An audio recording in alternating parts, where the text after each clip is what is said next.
राजस्व महाअभियान पार्ट 3 के दौरान सीमांकन के लिए कराहल तहसील में भटकता बुजुर्ग किसान। वैसे तो आमजन की सुविधा के लिए सरकार ने राजस्व महाअभियान पार्ट 3 शुरू कर दिया है, जिसका प्रचार प्रसार भी तहसीलों में बड़े बड़े होर्डिंग लगाकर प्रचार प्रसार भी किया जा रहा है। मगर इन सब के बीच कराहल तहसील में कई किसान सीमांकन के लिए भटकते फिर रहे हैं। उन्हीं में से एक 71 वर्षीय किसान जगवीर सिंह निवासी सिलपुरी भी अपनी भूमि के सीमांकन के लिए भटकता फिर रहा है। हालांकि तहसीलदार इस सीमांकन के न होने की वजह से दूसरे पक्ष की आपत्ति होना बता रहे हैं, मगर फरियादी का कहना है कि उसके सारे कागजात सही होने के बावजूद भी सिर्फ आपत्ति की आड़ में प्रशासन द्वारा सीमांकन न करना कहीं न कहीं कई सवाल खड़े कर रहा है। वहीं फरियादी इस मामले को शुरू से ही लेन देन से जोड़ता बता रहा है और कह रहा है कि जिन लोगों ने सरकारी जमीनें तक कब्जा कर रखी है, उनकी सरकारी जमीनों के कब्जे छुड़ाने की जगह उन लोगों की आपत्ति को तहसीलदार ज्यादा महत्व दे रहे हैं। ये कैसा न्याय है? कराहल से संवाददाता अमित कुमार श्रीवास्तव की रिपोर्ट।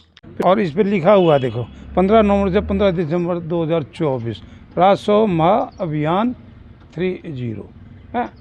मैं 1 महीने से चक्कर काट रहा हूँ। क्या काम होना है आपका? काम मेरा पहले तो ये साइन ही नहीं कर रहे थे, उस पर क्या नाम है अपना सीमांकन के ऑर्डर नहीं कर रहे थे। फिर मैंने पत्रकार बुलाए, उसके बाद इन्होंने मेरे साइन करे। साइन करके उसके बाद में मैंने अपना उनको पटवारी RI को वो ऑर्डर अपने दिए, भाई कर दो। उनसे मैंने कहा कब करोगे? 2-3 दिन में कर देंगे। अब क्या जो मेरी ज़मीन दबा रहे हैं सरदार लोग, वो अपना शासन की ज़मीन दबा रहे हैं 50 बीघे, और वो तो शासन की ज़मीन से 25 लाख रुपए कमाते हैं, मेरी दबा रहे। और उनको क्या परेशानी है? 20-30 हज़ार इनको दे देते हैं। और मेरा 20 साल से मैं लग रहा हूँ पैमाइश करवाने, और पैमाइश कराए लेकिन वो छोड़ नहीं रहे। अब बोला सीमांकन कराओ, अब सीमांकन करा रहा हूँ। अब वो पैसे दे के सीमांकन नहीं करना। मैंने कही पुलिस के थ्रू सीमांकन कराऊंगा मैं, और मेरा कर दो मेरा, तो कर ही नहीं। और देख लो 1 बज रहा है, और तो तहसील में कोई पटवारी, कोई ना कोई RI, ना कोई तहसीलदार, ना कोई SDM, कोई नहीं आ रहा है। यहाँ पे गदर हो रहा है। अभी मतलब दोपहर तक कोई नहीं आया? ना कोई नहीं आया, देख लो ये रहा, कोई भी नहीं आया यहाँ पे। तो क्या लग रहा है सीमांकन को कौन रोक रहा है आपके? सीमांकन को रोक रहे हैं ये अपना RI पटवारी रोक रहे हैं। वो पैसे देंगे सरदार इनको, अब सीमांकन नहीं करना। फिर ये 15 दिन हो जाएंगे, फिर कहते हैं गेहूँ की खेती होगी। आप ही मतलब कैसे कह सकते हैं कि वो लोग पैसा दे गए? आप कैसे कह सकते हैं? पहले भी दिए पैसे उन्होंने। मैं इन्होंने क्या किया आज मैं क्या नाम है, ये न 50 बीघे इनकी ज़मीन है, 100 बीघा ये अपना बेच रहे हैं। शासन की ज़मीन है, उसमें क्या है अपना 5.5 करोड़ में बेच दी। उसके बाद में क्या रहा, मैंने अपना उसको वकील करके, और फिर मैंने वहाँ पे कोर्ट में इनकी ये जो पिछला वो था अपना क्या नाम है SDM वो सिकरवार जी, उसने क्या करा, मेरा जो इसी ज़मीन का जो बटांकन कराया था वो भी निरस्त कर दिया, और इनकी जो अस्थानांतरित ज़मीन थी उनकी भूस्वामी कर दी, और अब ये मोटे पैसे खा गए। फिर मैंने केस किया, फिर उल्टी अपर कलेक्टर जी ने वो उल्टी करी अस्थानांतरण है, और भाई जिसने करी है उनके खिलाफ कार्रवाई होनी चाहिए। अपर कलेक्टर लिखा, इन्होंने जो विक्रय से बर्दित था वो हटा दिया था, हटा दिया, भूमि स्वामी कर दी, भूमि स्वामी आगे बेच कर चले जाते हैं। रजिस्ट्री हो सके उस जगह की। हाँ रजिस्ट्री हो सके। 10 लाख एक सरदार ने ले रखी थे, 10 लाख उसके पैसे नहीं दे रहे, बेईमान मेरी ज़मीन नहीं छोड़ रहे, शासन की 50 वो कर रहे। ये तो 25 लाख रुपए 30 लाख रुपए कमाते हैं शासन की ज़मीन से, और शासन खाली नहीं करवाता इनसे।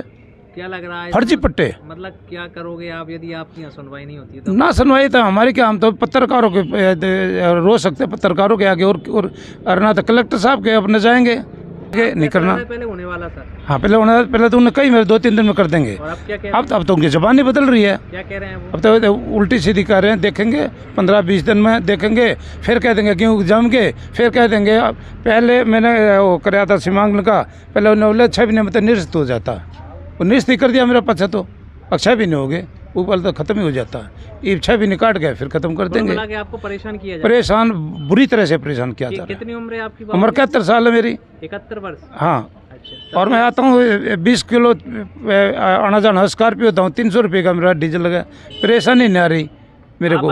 अकेला रहता हूँ मैं, और ये सरदार हैं, ये 10-12 आदमी 15 आदमी हैं, और ये मेरे साथ बुरा व्यवहार कर रहे हैं। कहीं ना कहीं प्रशासन भी आपकी मदद नहीं, अभी नहीं हो रही, बिल्कुल नहीं हो रही अभी तक। तो क्या आप ऐसे जो लापरवाह कर्मचारियों के खिलाफ शिकायत करेंगे? मैं तो शिकायत करूँगा जी। हाँ, मैं तो बताऊं, इस भ्रष्टाचार के खिलाफ तो अन्ना हजारे का जो दिल्ली में आंदोलन चला था, उसमें मैं गिरफ्तारी देखा, मेरी मिसेज गिरफ्तारी देखा रही, और ये हमारे रिश्वत मांगते हैं यहाँ। उसकी सजा आपको ये मिल रही कि आज आप खुद हाँ, मिल रही है। आप खुद परेशान हैं। हाँ, ये सारे मैं शिकायत करता हूँ मीडिया में, ये मेरे दुश्मन बन जाते हैं, कर्मचारी अधिकारी। अच्छा, वो ये कहते हैं कि मीडिया में क्यों जाते हो? हाँ, कहते हैं। ये कहते हैं वो लोग? हाँ, मीडिया में ना जाते कहाँ जाएँ?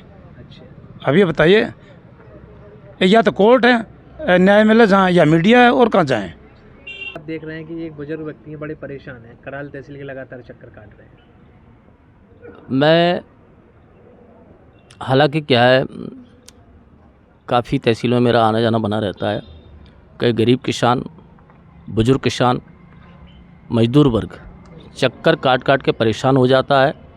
और प्रशासन से मैं कहना चाहूँगा कि जिस हिसाब से हम वेतन ले रहे हैं, उस वेतन के बदले में कम से कम कुछ काम तो करें।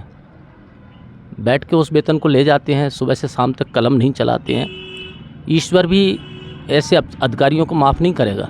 एक 71 वर्ष के बुजुर्ग जो अन्ना हजारे के अनशन में बैठे हैं और बार बार चक्कर काटते हुए मैं इन्हें देखता रहता हूँ, बड़े शर्म की बात है। अगर वैध कागज़ हैं, वैध ज़मीन है उनकी, तो तत्काल उसको संज्ञान में लेकर मामला निपटाना चाहिए। ये काफ़ी परेशान मुझे नज़र आ रहे हैं। आरआई पटवारियों के तो क्या हौसले इतने बुलंद होते जा रहे हैं कराल तहसील में कि किसानों से रात दिन पैसा ले रहे हैं, वेतन से 10 गुना तो ये वैसे ही कमा रहे हैं ये लोग। इन पर तो क्या प्रशासन को तरीके से कार्रवाई करना चाहिए। ये पब्लिक की सुनते थोड़ी हैं, बिल्कुल नज़रअंदाज कर देते हैं पब्लिक को। ये कोई तरीका है? एक न्यायालय है, और न्यायालय में जो लोग बैठे हैं न्यायाधीश बनकर, उनको ये बहुत कठोरता से काम करना चाहिए। अगर यहाँ तहसील पर भीड़ भाड़ इकट्ठी होती है तो ये दिखता है सभी लोगों को कि यहाँ जो बैठे हैं वो अधिकारी नगण्य हैं, बैठने के लिए हैं, काम करने के लिए नहीं है। इससे अधिकारियों की तौहीन होती है। सोचना चाहिए, समझना चाहिए।